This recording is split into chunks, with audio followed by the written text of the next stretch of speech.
नमस्कार. महाराष्ट्रातील तमाम माता भगिनींचं पुन्हा एकदा आपल्या चॅनलवरती सहर्ष स्वागत आहे. लाडक्या बहिणीसाठी अतिशय महत्त्वाची बातमी या ठिकाणी आलेली आहे. कारण की तुम्ही म्हणत होता ना, "सर आम्हाला जूनचा जो हप्ता आहे हा ₹1500 भेटला नाही.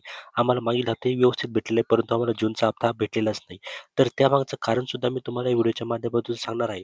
आणि त्यानंतर इथे लाडकी बहीण योजनेची अंतिम यादी आहे ना, ती आता तयार झालेली आहे. म्हणजे आता इथून पुढे कोणाला हप्ते भेटणार आहे, ते मी तुम्हाला या व्हिडिओच्या माध्यमातून ते सांगणार आहे. कारण की जवळ-जवळ 80 लाख ज्या लाडक्या बहिणी आहे ना, ह्या अपात्र इथे झालेल्या आहे. म्हणजे त्यांना जुलै महिन्याच्या पुढचे जे हप्ते ना, ते इथे भेटणार नाही. त्याचं नेमकं कारण काय ते सुद्धा या व्हिडिओच्या माध्यमातून आपण इथे बघणार आहोत. आणि त्यानंतर या यादीमध्ये तुमचं नाव आहे का नाही, हे कसं बघायचं ते सुद्धा या व्हिडिओच्या माध्यमातून आपण इथे बघणार आहोत. त्यामुळे हा व्हिडिओ शेवटपर्यंत नक्की बघायचा आहे. चॅनलवर नवीन असेल तर आताच आपल्या चॅनल सबस्क्राईब करून घ्यायचं आहे.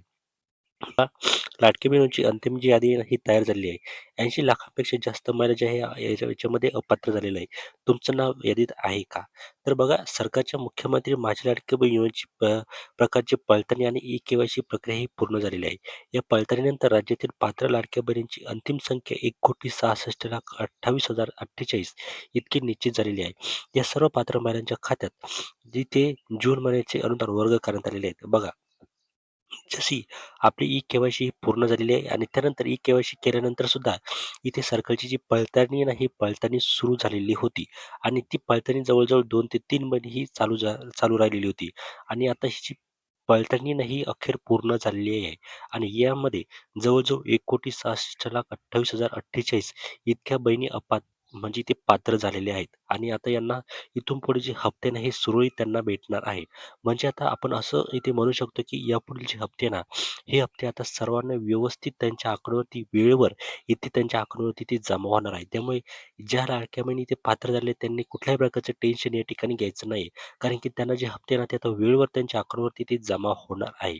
परंतु इथे एक गोष्ट लक्षात ठेवा, यामध्ये ज्या 80 लाख लाडक्या बहिणीच्या अपात्र झालेल्या आहेत, त्यांना यापुढे जो हप्ता आहे ना, तो इथे भेटणार नाही आहे. त्यानंतर पुढचं तुम्हाला सांगायचं झालं तर 80 लाखाहून अधिक कर्ज इथे अपात्र इथे झालेले आहेत. योजना सुरू झाली तेव्हा राज्यभरात सुमारे 2,47,00,000 महिलांचे अर्ज इथे आलेले होते. मात्र कागदपत्रांची आणि अर्जाची काटेकोर तपासणी केल्यानंतर 80,71,952 महिला अपात्र इथे झालेल्या होतात.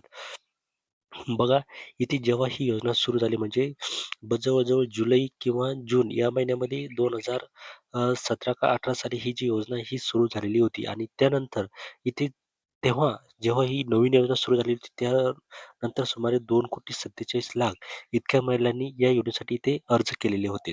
मात्र कागदपत्रांची अर्जाची काटेकोरपणे तपासणी इथे सुरू झाली. केव्हा सुरू झाली?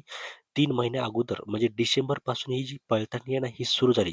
काटेकोरपणे ते त्यांनी नियमांचं काय कोणते महिला नियमाचं इथं पालन करत आहेत. म्हणजे कोणाचं उत्पन्न हे 2.5 लाखांच्या खाली आहे, कोणाच्या घरी 4 चाकी गाडी आहे का? आणि त्यानंतर कोणी सरकारी योजनेवर त्यांच्या घरातला आहे का? याची काटेकोरपणे ती तपासणी झाली आणि त्यानंतर सुमारे जवळ-जवळ 80,71,952 ज्या महिला आहेत, त्यामध्ये अपात्र इथे झालेल्या आहेत. म्हणजे आता तुम्ही इथे बघू शकता, की किती इथे ही जी योजना आहे ना, ही अधिक कडक याचे नियम आहे ना, हे झालेले आहेत. त्यानंतर सुमारे 24 लाख महिलांनी अनवधानाने स्वतःची नोंदणी शासकीय कर्मचारी अशी केलेली होती. त्यामुळे त्या अपात्र इथे ठरल्या होत्या. मात्र सरकारने त्यांची चूक सुधारण्यासाठी 4 महिन्यांची मुदत दिली होती. या कालावधीत 24 लाखांपैकी 20 लाख महिलांनी आपली नोंदणी दुरुस्ती केली आणि त्या पुन्हा इथे पात्र ठरल्या आहेत आणि केवळ 4 लाख महिलांचाच खरोखर निकषात न बसल्यामुळे अपात्र इथे झालेले होतात. बघा, इथे काय झालं होतं, की जेव्हा ही के-वाय-सी सुरू झालेली होती, तेव्हा जे प्रश्न होते ना, ते अतिशय इथे म्हणजे काही लाडक्या बहिणींना ते प्रश्नाचं उत्तर काय द्यायचं, हो किंवा नाही करायचं, हे कळलेलंच नव्हतं आणि त्यांनी काय केलं होतं, की आमच्या घरातलं कोणी सरकारी नोकरी आहे का?